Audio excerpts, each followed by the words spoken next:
সমুদ্রের তলদেশে এমন এক ঘাতক লুকিয়ে আছে যার রঙিন আবরণ আপনাকে মোহিত করলেও তার এক ফোঁটা বিষ 20 জন মানুষকে মেরে ফেলতে পারে। পরিচিত হন কোন স্নেইল, প্রকৃতির এক নীরব অথচ ভয়ঙ্কর ঘাতক। এই সামুদ্রিক শামুকটি দেখতে অনেকটা ছোট, রঙিন আর নিরীহ, তবে সত্যিটা জানলে আপনার গায়ের লোম দাঁড়িয়ে যাবে। এটি এক ভেনোমাস প্রেডিটর যার দাঁত নেই কিন্তু আছে একটি তীক্ষ্ণ হারপুনের মতো খোঁচা। সে তার শিকারকে কাছে টানে ধীরে ধীরে, তারপর ছড়ে এক বিষাক্ত সুচ যার বিষ 1 সেকেন্ডেই শরীরের নার্ভ সিস্টেম প্যারালাইজ করে দিতে পারে। আশ্চর্য ব্যাপার হলো এই শামুক কামড় দেওয়ার পর আপনি বুঝতেও পারবেন না কি ঘটলো।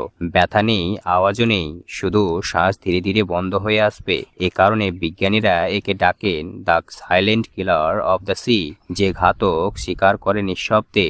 এমনকি মানুষও এর হাত থেকে রেহাই পায় না। প্রকৃতি কখনো মায়া দেয়, কখনো মৃত্যু।